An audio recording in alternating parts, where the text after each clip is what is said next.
Assalamualaikum warahmatullahi wabarakatuh. Alhamdulillahirabbil alamin. Allahumma shalli ala Muhammad wa ala alihi wa ashabihi ajmain. Kita lanjutkan pembahasan kita mengenai mikromeritik, dan untuk video yang ketiga ini kita ingin melihat beberapa sifat, terutama sifat fisik dari suatu serbuk powder maupun granul yang diturunkan dari mikromeritik, yaitu diturunkan dari ukuran partikel maupun distribusi ukuran partikel. Jadi sifat yang pertama yaitu bentuk. Bentuk merupakan sifat dari suatu partikel. Kita tahu bahwa dalam sediaan farmasi itu bentuknya seperti ini, tidak beraturan seperti ini kebanyakan. Kemudian ini kita convert menjadi equivalent spherical diameter, baik itu dV, ds maupun dl, dengan frekuensi bisa n number maupun frekuensinya berupa bobot, tergantung dari metode pengukurannya dan metode kalkulasinya. Bentuk itu selama ini kita asumsikan dia sebagai sferis, bulat, sehingga ada equivalent spherical diameter tadi itu. Kenapa kita menggunakan bentuk bulat sebagai asumsi dari partikel kita? Karena bentuk bulat itu mempunyai beberapa karakter, antara lain dia adalah mempunyai luas permukaan yang paling minimum untuk volume atau massa yang sama. Bulat adalah bentuk yang paling simetris, sehingga bentuk bulat itu mempunyai luas permukaan yang paling kecil untuk untuk volume dan massa yang sama. Jadi misalnya ada bola atau bulat yang volumenya V mililiter, dibandingkan kemudian yang kedua ada bentuk kubus yang volumenya juga V mililiter, jadi volumenya sama, maka luas permukaan dari bola itu lebih kecil daripada luas permukaannya kubus tadi. Semakin meningkat derajat asimetrinya, jadi bola itu yang paling simetris. Kemudian kalau dia meningkat derajat asimetri, artinya dia bentuknya menjauh dari bola. Kita katakan semakin asimetris itu semakin tidak beraturan, maka luas permukaannya akan meningkat untuk massa yang sama. Seperti tadi itu, kubus lebih asimetris daripada bola, maka kubus dan bola yang mempunyai massa yang sama itu akan mempunyai luas permukaan yang lebih besar daripada bola. Bagaimana parameter untuk menunjukkan asimetrisitas dari suatu bentuk? Maka parameter yang sering dipakai adalah alpha S per alpha V atau alpha SV singkatannya biasanya ya. Ada juga yang dibalik menjadi alpha VS, tinggal dibalik aja nanti semua aturan-aturannya. Tapi kita lebih suka menggunakan alpha S per alpha V. Apa itu alpha S dan alpha V? Jadi kalau misalnya kita mau menghitung surface area dari suatu bentuk, maka surface area itu bisa kita hitung dari diameter kuadrat kali alpha S. Ini ya, ini adalah rumus untuk menghitung surface area seandainya kita tahu alpha S-nya. Tapi kalau kita tahu diameternya, kalau kita pakai rumus yang standar, ya, ini surface area itu adalah pi kali d kuadrat. Sehingga kalau kita gabung gitu ya, maka alpha S kali dp kuadrat, dp itu adalah dl, diameter panjang hasil proyeksi gitu ya, sama dengan pi ds kuadrat. ds itu adalah diameter surface. Jadi kalau kita pakai rumus ini, mestinya d-nya adalah diameter surface. Ya, kalau kita menggunakan rumus alpha S, maka diameternya itu ya diameter panjang udah cukup. Gitu. Kemudian kalau volume bola seperti apa? Kalau volume, bukan bola ya, kalau volume secara umum gitu ya, maka volume adalah pi d pangkat 3 per 6. Maka mestinya diameter atau d yang dimaksud di sini itu adalah diameter volume, karena dipakai untuk menghitung volume. Gitu ya. Tapi kalau kita menggunakan alpha F, maka kita bisa mengubahnya atau menggantinya d menjadi diameter proyeksi atau diameter panjang. Sehingga alpha V kali dp pangkat 3 itu sama dengan pi diameter volume kubik per 6. Untuk bentuk sferis atau bentuk bola, maka mestinya ds, dv, dan dp itu sama. Sehingga karena sama, kita bisa menghitung atau menggabung persamaan ini gitu ya. Alpha S itu sama dengan pi ya. alfa S sama dengan Pi, ini alfa S sama dengan Pi karena dP dan ds sama.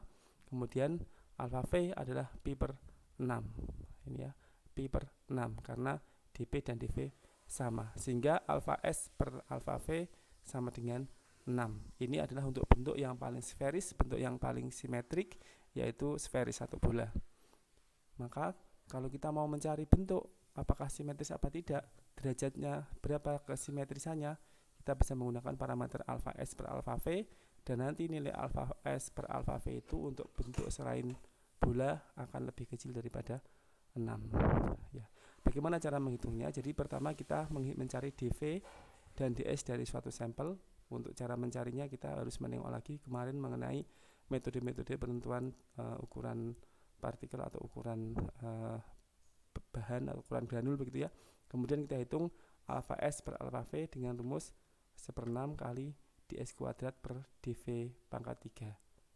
Ya, ini kali 1/6 ya, kita masukkan ke rumus ini gitu ya. Setelah kita mendapatkan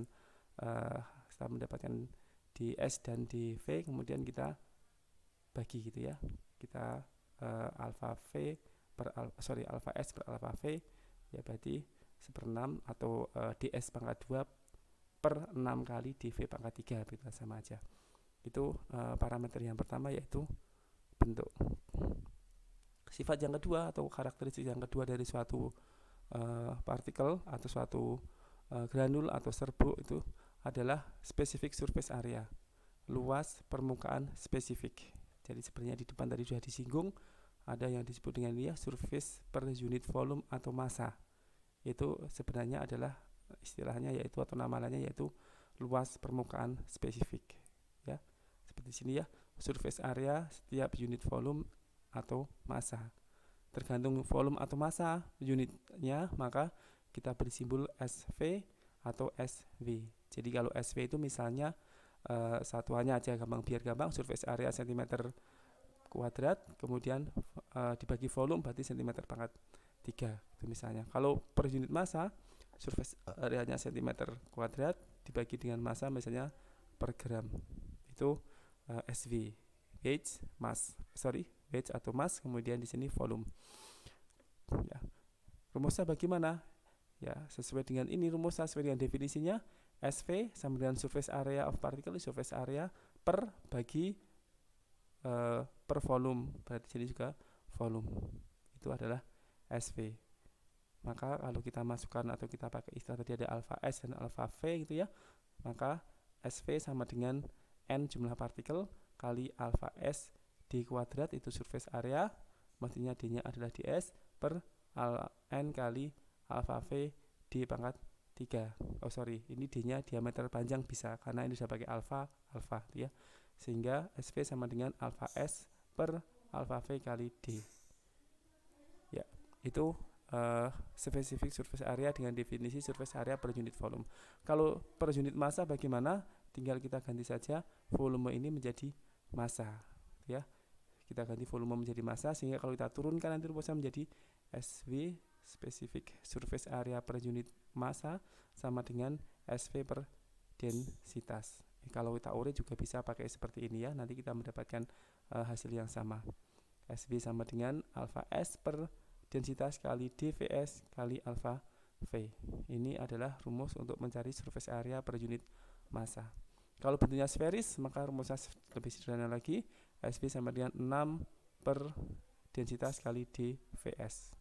Jadi kalau kita punya data densitas yang kita cari dengan piknometer itu ya, kemudian ini densitasnya adalah true density, kemudian punya data dvs, kita bisa mencari specific surface area per unit massa.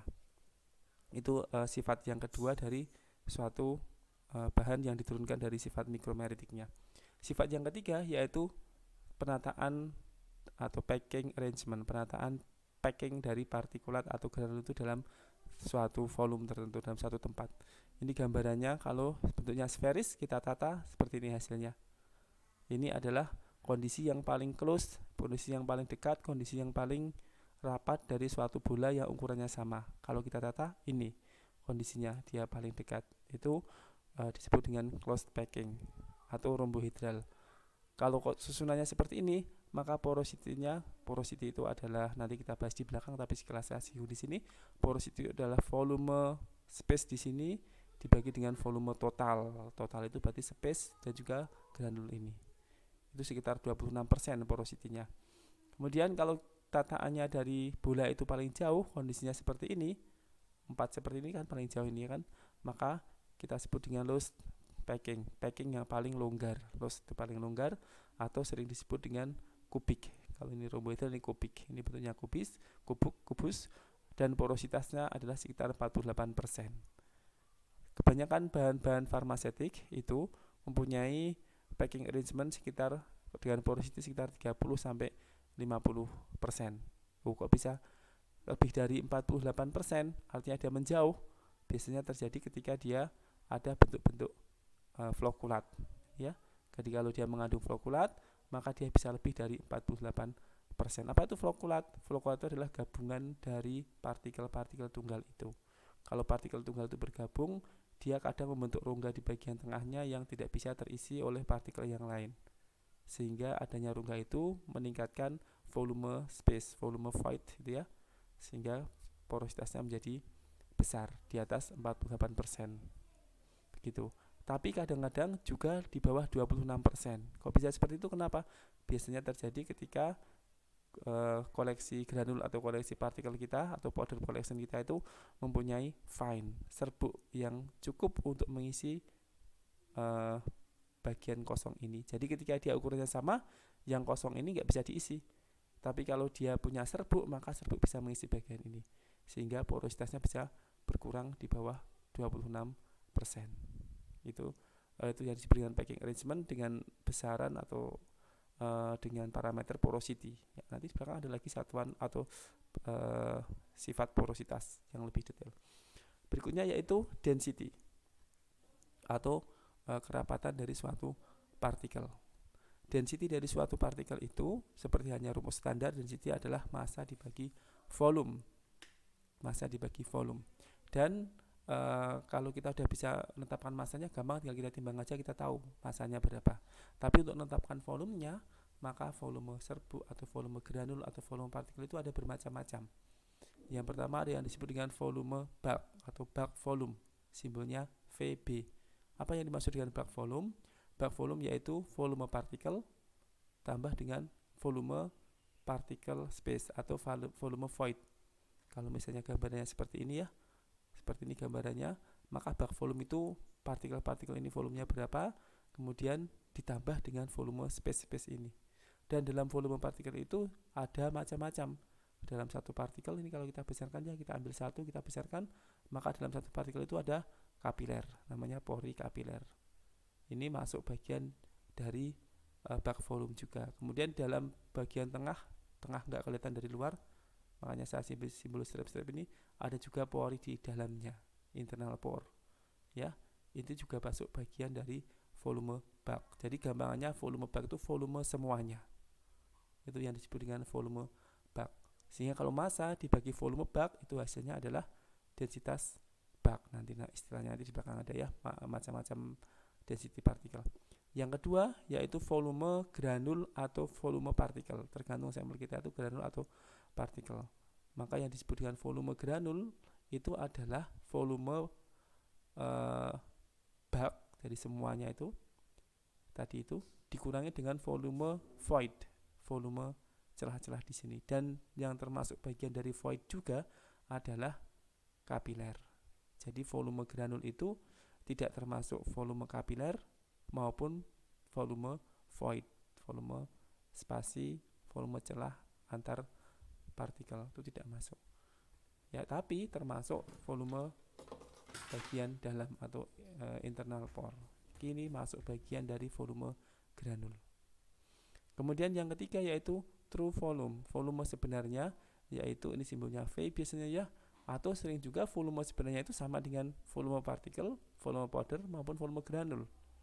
Kalau tidak punya internal pore. Jadi kalau tidak punya pore yang bagian tengah, ya otomatis volume granul sama dengan volume true. Gitu ya. Itu volume true itu berarti kalau kita mau hitung mestinya volume bulk dikurangi volume void dikurangi volume internal pore. Dan volume bag mengurangi volume void tadi adalah volume granul atau volume partikel atau volume powder. Itu 3 macam volume yang nanti kalau dia dipakai untuk membagi massa, hasilnya adalah densitas sesuai dengan namanya tadi ya. Yang pertama, bagaimana cara mencari volume dan menghitung densitasnya. Bagaimana cara mencari bag volume dan menghitung densitas bag. Bagaimana cara mencari granul volume dan menghitung densitas granul. Kayak gitu ya maksudnya. Bagaimana cara mencari bag volume? Kita menggunakan ini namanya gelas ukur. Berarti ya gelas ukur 100 ml diisi dengan granul yang akan kita ukur. Kemudian kita ketok-ketokan 3 kali kurang lebih dengan ketinggian 3 kali dengan ketinggian sekitar 1 inch gitu ya. Jarak antar ketukan sekitar 2 detik. Jadi jedek kemudian tunggu, jedek kemudian tunggu, jedek gitu ya. Kita ketukkan 3 kali di atas kayu papan gitu ya. Kemudian setelah selesai ketukan itu kita baca. Kita baca ketinggiannya. Nanti ketinggian itu adalah volume bag dalam silinder dalam tabung berskala. Berarti gelas ukur gitu ya. Kemudian kita timbang, maka kita bisa mendapatkan berat granul per silinder. Kalau kita kurangi dengan berat silinder saja, kita mendapatkan berat granul. Kalau itu dibagi dengan volume yang terbaca tadi di gelas setelah kita ketukan, itu kita mendapatkan volume, mendapatkan densitas bag. Densitas bag sama dengan massa granul dibagi dengan volume bag. Kalau densitas bag ini kita balik, jadi seper densitas bag, itu namanya adalah bulkiness. Bag, namanya dari kata bag, bulkiness. Itu densitas bag. Kemudian berikutnya yaitu densitas granul. Nah, caranya gimana? Granul kita timbang, kita dapat berat granul, kemudian granul kita cari volumenya yang termasuk volume internal pore, tapi tidak termasuk volume void maupun volume capillary pore. Caranya bagaimana? Maka kita menggunakan metode liquid displacement, atau kita mencari berapakah volume liquid yang didisplace oleh sampel granul kita. Nanti kita tunjukkan setelah slide ini ya, seperti di praktikum farmasi fisik gitu ya. Pakai apa liquidnya? Seringnya kita pakai merkuri yang tidak bisa melarutkan atau merusak granul itu. Kalau kita pakai air, granulnya rusak nggak sama air? Atau kalau kita pakai organic solvent, chloroform, rusak nggak granulnya oleh chloroform? Ada nggak zat aktif atau bahan dari granul yang rusak oleh chloroform? Kalau ada berarti ya nggak bisa kita pakai. Water juga nggak bisa kita pakai kalau dia merusak granul, maka kita menggunakan merkuri. Walaupun ada kelemahannya juga kalau kita pakai merkuri, yaitu kalau kenapa kita pakai merkuri? Karena merkuri ini tidak bisa masuk sampai internal pore. Kita memang ingin mencari granul volume, dan granul volume itu termasuk di dalamnya adalah internal pore. Maka pakai merkuri yang nggak bisa masuk ke pore internal yang nggak kelihatan tadi itu. Sayangnya dia juga nggak bisa masuk capillary pore. Jadi kalau tadi capillary pore itu adalah bukan bagian dari granul volume, jadi ini bukan bagian dari granul volume. 3 ini ya contoh di sini. Ini pada pengukuran dengan mercury displacement, ini harus kemasukan merkuri ini, biar nanti tidak menambah volume granul ini. Tetapi kalau kita pakai merkuri, kelemahannya yaitu kalau porinya terlalu kecil, kurang dari 10 mikron, maka dia akan menunjukkan hasil yang bias. Kenapa? Karena ternyata kalau ukurannya kurang dari 10 mikron, merkuri juga tidak bisa masuk sini, sehingga sistem pengukurannya itu menganggap pori ini adalah bagian dari volume granul, padahal mestinya tidak, karena dia connect dengan void, connect dengan volume antar partikel. Oke, jadi dia problem kalau kurang dari 10 mikron, ada pori yang kurang dari 10 mikron. Oke. Kemudian massa dari mercury displacement dari granul itu ditimbang ya caranya. Kemudian setelah ditimbang nanti kita bisa mendapatkan berapa massa merkuri yang dipisahkan, ditimbang, dibagi dengan densitas merkuri, dapat volume merkuri yang di displacement, kemudian itu sama dengan volume granul. Nanti kita lihat setelah ini slide-nya ya.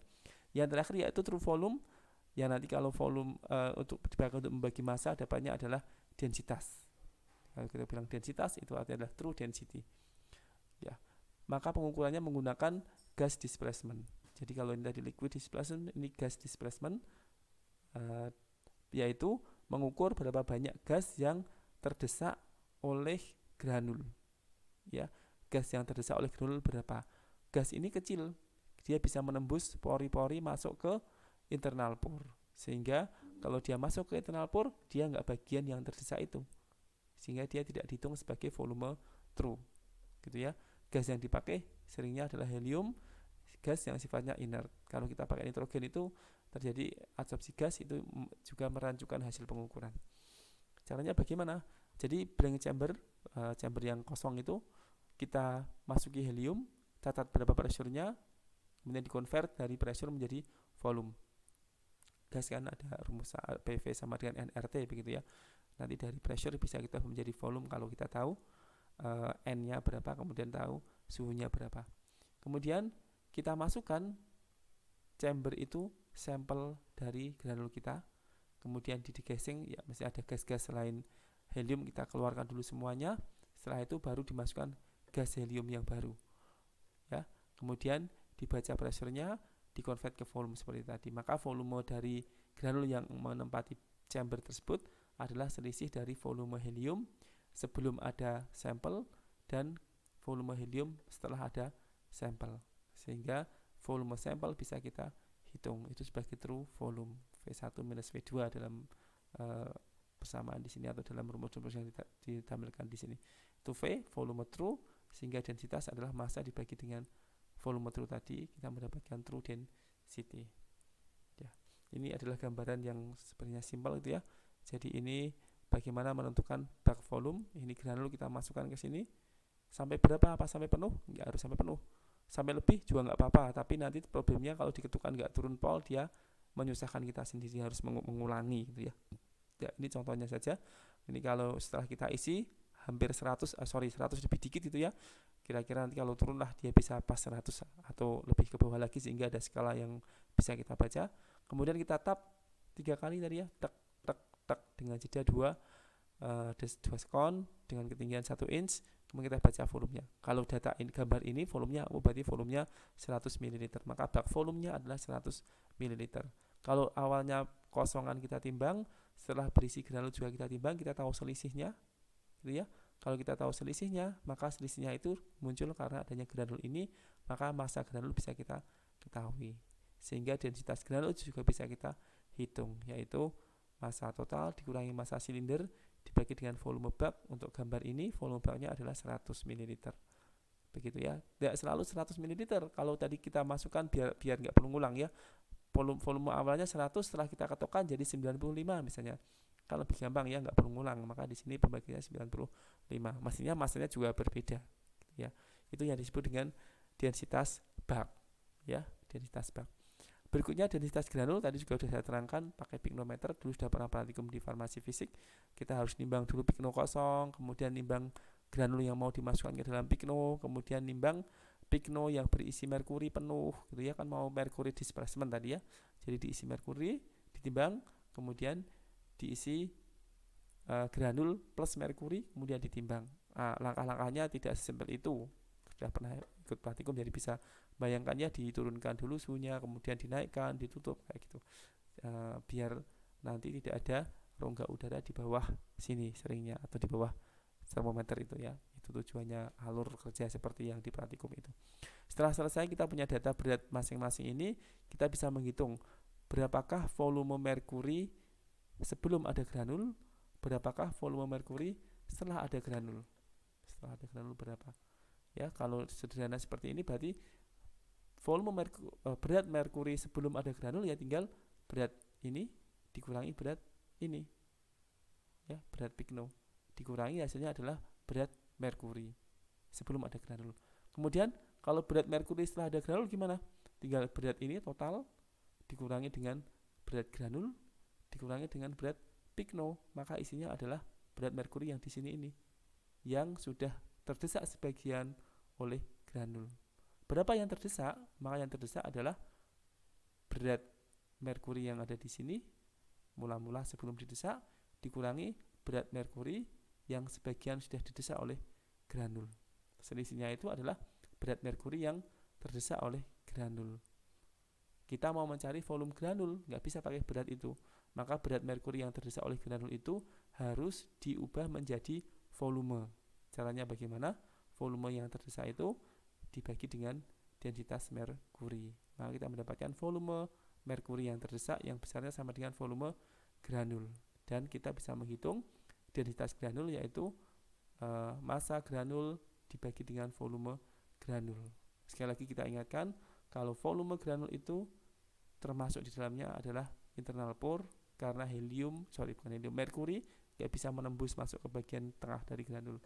Jadi dia termasuk internal pore, tetapi tidak termasuk pori kapiler, karena pori kapiler kontak dengan void. Yang harusnya pori kapiler itu bisa dimasuki oleh merkuri yang kita pakai. Itu. Kemudian sifat berikutnya yaitu porositas. Ini tadi densitas, kemudian ini adalah porositas. Ada dua macam porositas yang di sini. Jadi porositas itu gampangannya celah gitu ya. Gampangannya rasio celah dengan total volume. Yang pertama yaitu porositas bag atau porositas interspace atau porositas void gitu ya. Porositas bag atau porositas void terutama dipakai jika sampel tidak mempunyai internal pore. Ya, jika tidak mempunyai internal pore, tapi kalau ada pun juga rumusnya sama seperti ini juga, karena internal pore tidak termasuk bagian dari porositas bag. Seperti hanya tadi volume pore internal juga nggak termasuk bagian dari volume bag. Termasuk bagian dari volume bag gitu ya. Maka porositas interspace atau porositas bag itu sama dengan VB volume bag dibagi dengan VG volume granul dibagi dengan VB volume bag. Volume granul di sini termasuk internal pore. Ya. Sama dengan 1 minus VG per VB. Ini turunan rumus jadi seperti ini ya. 1 dikurangi berat dibagi granul density dibagi berat bagi bag density, sehingga rumusnya menjadi lebih sederhana. 1 minus densitas bag dibagi dengan densitas granul. Sebenarnya kan simpel dari sini kan, tinggal dibalik saja ya, karena volume dengan densitas itu berbanding terbalik. Itu adalah porositas bag atau porositas interspace. Kemudian porositas intrapartikel artinya adalah porositas porinya, internal porinya, intrapartikel maka namanya ya, yaitu